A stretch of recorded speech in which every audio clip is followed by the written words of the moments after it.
Arketipum 18. Selamat berjumpa kembali di channel Arketipum 18. Kali ini pembahasan kita mengenai analisis strata norma Ingarden. Saya masih menggunakan buku rujukan dari Rahmat Djoko Pradopo mengenai pengkajian puisi ini. Saya sudah masuk ke lapis yang kedua, yaitu lapis arti. Kita nanti akan praktik bagaimana menganalisis di lapis arti ini. Kita akan melihat dari pemahamannya dulu bahwa yang ada di lapis arti ini yakni dari yang terkecil berupa fonem, satuan fonem berupa suku kata, dan bergabung menjadi kelompok kata, kalimat, alinea, bait, bab, dan seluruh cerita. Jadi yang terkait dengan satuan arti ini nanti akan kita analisis di dalam puisi. Jadi nanti ada penggalan-penggalan yang ketika kita bahas di situ sesuai dengan tujuan kita. Langsung saja kita praktik. Oke? Ini kita membahas mengenai analisis strata norma Ingarden. Saya sudah masuk ke lapis yang kedua, yaitu lapis arti. Nanti kita cek seperti apa itu lapis arti. Di sini Pradopo ini tahun 2009 halaman 17 dalam bukunya mengungkapkan satuan terkecil berupa fonem. Lapis arti itu mengungkapkan satuan terkecil berupa fonem, satuan fonem berupa suku kata dan kata bergabung menjadi kelompok kata, kalimat, alinea, bait, bab, dan seluruh cerita itu semua merupakan satuan arti. Jadi satuan arti itu berupa dari fonem, suku kata, kelompok kata, kalimat, alinea, bait, bab, dan seluruh cerita itu semua merupakan satuan arti. Nanti bisa kita cek dari puisi yang ada. Lapis arti ini pencirinya apa? Apa saja yang bisa kita maknai dari lapis arti ini ya. A. Ini saya masuk di poin pertama. A. Gaya bahasa kiasan. Gaya bahasa kiasan ini pertama-tama dibentuk berdasarkan perbandingan atau persamaan. Membandingkan sesuatu dengan sesuatu hal yang lain berarti mencoba menemukan ciri-ciri yang menunjukkan kesamaan antara kedua hal tersebut. Perbandingan sebenarnya mengandung dua pengertian, yaitu perbandingan yang termasuk dalam gaya bahasa yang polos atau langsung, dan perbandingan yang termasuk dalam gaya bahasa kiasan. Satu, ini saya masuk ke dalam gaya bahasanya. Satu, metafora. Goris Kerap tahun 2009 halaman 139 dalam bukunya menjelaskan bahwa metafora adalah semacam analogi yang membandingkan dua hal secara langsung, tetapi dalam bentuk yang singkat. Bunga, ini contohnya bunga bangsa, buaya darat, buah hati, cindera mata. Ini singkat namun memiliki makna yang tersirat maupun tersurat di dalamnya. Nanti kita akan membahasnya ini. Ini dari penjelasan Kerap menangkap bahwa analogi yang membandingkan dua hal secara langsung, tetapi dalam bentuk yang singkat. Bunga dan bangsa, buaya dan darat, buah hati, cindera mata, dan sebagainya yang saling membandingkan dua hal. Di sini saya di penelitiannya saya sendiri menganalisis mengenai puisi upacara biasa di rumah mesum. Ini mulanya dua manusia baku tubruk mata, akhirnya dua manusia baku tubruk senjata. Perbandingan yang diungkapkan pada puisi upacara biasa di rumah mesum. Ini karya Remi Silado merupakan pernyataan bahwa ini ada maknanya. Ini yang ada di sini.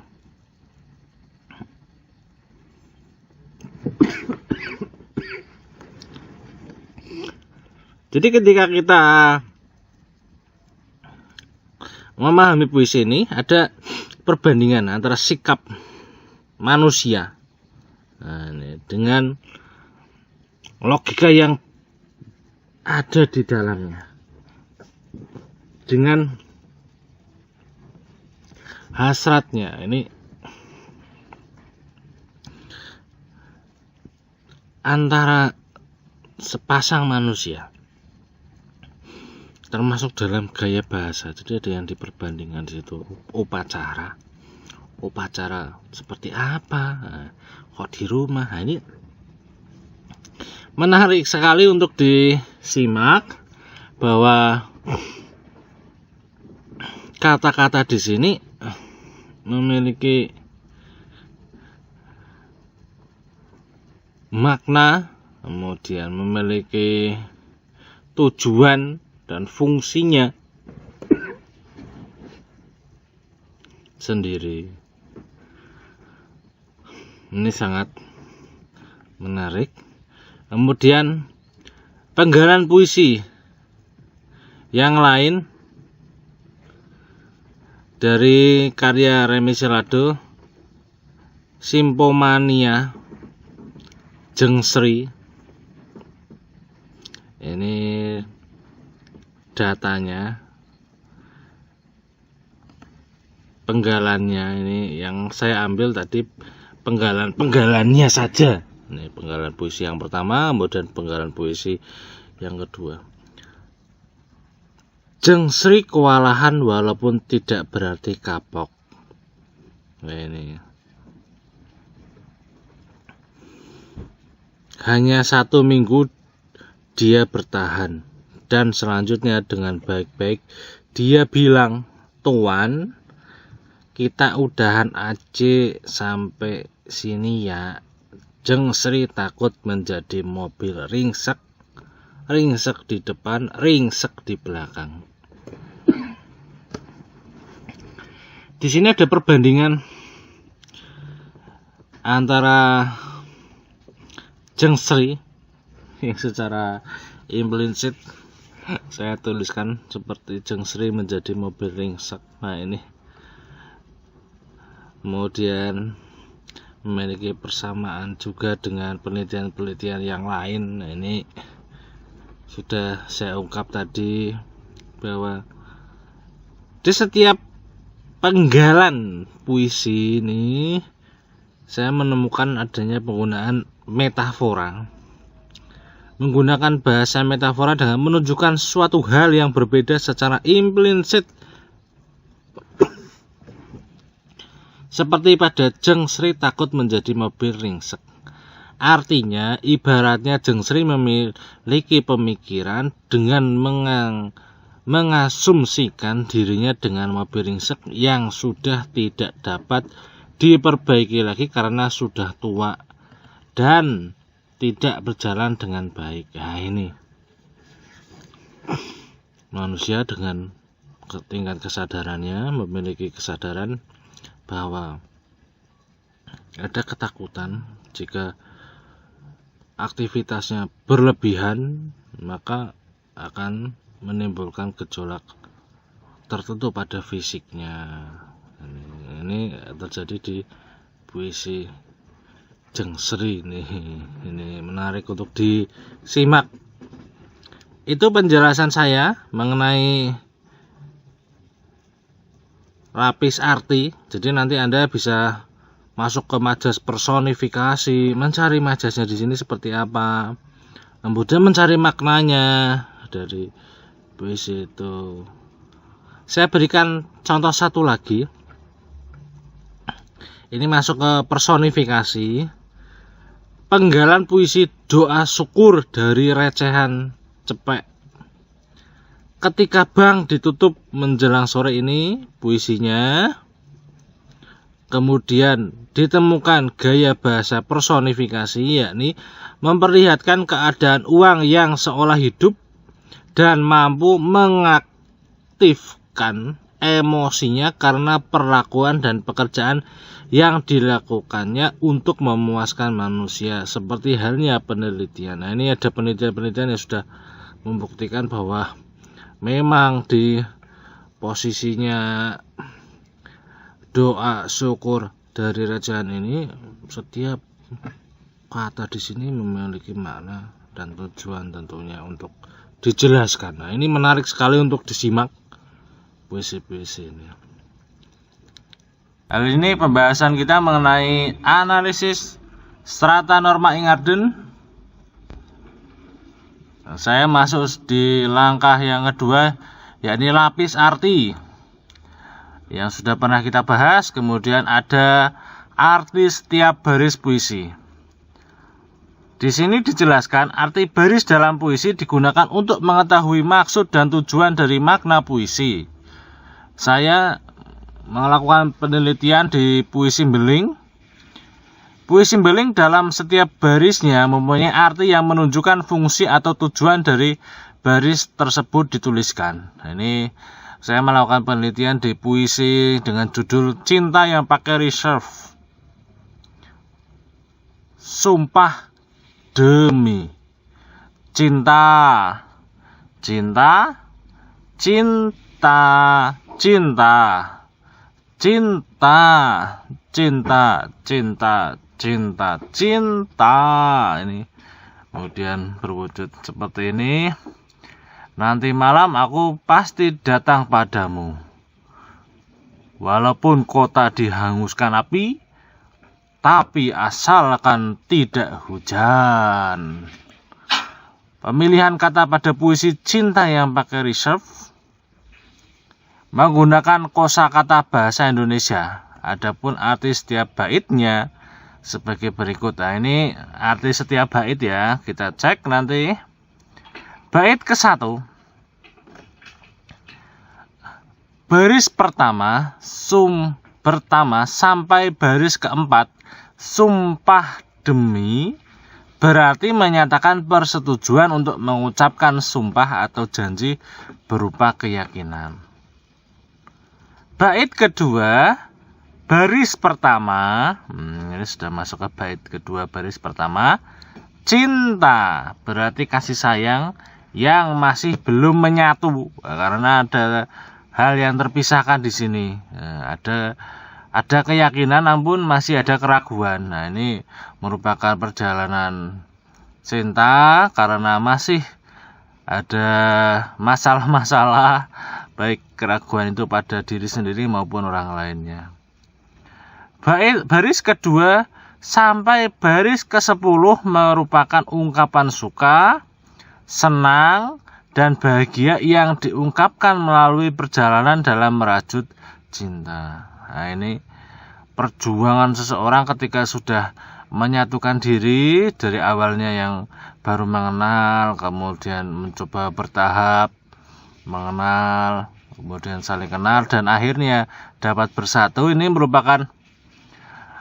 merupakan perjalanan kehidupan cinta, kemudian akhirnya bersama. Perjalanan digambarkan melalui peristiwa cinta yang kadang senang maupun kurang senang, karena terdapat masalah yang muncul. Masalah-masalah ini yang menjadi penguat cinta sebenarnya. Tinggal apakah seseorang bisa melewati masalah itu dengan bijak, dengan berpikir jernih, tidak mengedepankan emosi, dan selalu berjuang untuk mempertahankan cinta itu. Bait ketiga baris pertama, nanti malam aku pasti datang padamu walaupun kota dihanguskan. Ini yang kita bahas. nanti malam berarti harapan yang diinginkan pada malam hari. Baris kedua, aku pasti datang padamu. Berarti keyakinan terhadap diri sendiri berupa kepastian tentang kehadiran dirinya kepada yang dituju. Baris ketiga, walaupun kota dihanguskan api, berarti rintangan dalam bentuk apapun seperti hangusnya kota karena kebakaran tidak menghalangi dirinya untuk datang. Bait keempat, baris pertama, tapi, nah ini berarti penghalang atau alasan yang diungkapkan. Baris kedua, asalkan tidak hujan berarti penghalang yang dapat menjadikan keinginan tidak tercapai, yakni karena hujan. Asalkan tidak hujan. Nah ini penghalangnya itu satu-satunya hujan ketika peristiwa itu. Nah, ini merupakan arti setiap barisnya. Jadi pembaca dapat memahami dan memaknai setiap baris yang ada dalam puisi tersebut. Nah, walaupun kata-katanya terlihat sederhana dan mudah dipahami, namun maknanya, nilainya selalu ada di dalam setiap puisi. Nah, ini bahasa-bahasanya bahasa sehari-hari, namun maknanya dalam. Nah, ini juga bagus sekali ini puisinya. Ini kita memahami arti setiap baris puisi.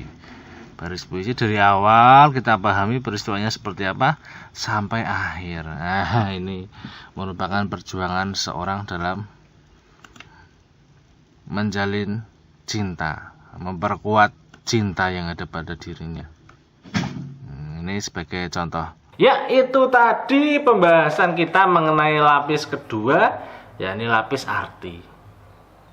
Semoga dari penjelasan tadi ada pencerahan untuk Anda, dan Anda ketika menganalisis di lapis arti ini sudah sesuai dengan urutannya. Apa yang Anda cari harus sesuai dengan urutan yang telah kita bahas tadi sejak awal. Oke, semoga bermanfaat. Sampai berjumpa di channel Arketipum 18 selanjutnya. Salam budaya.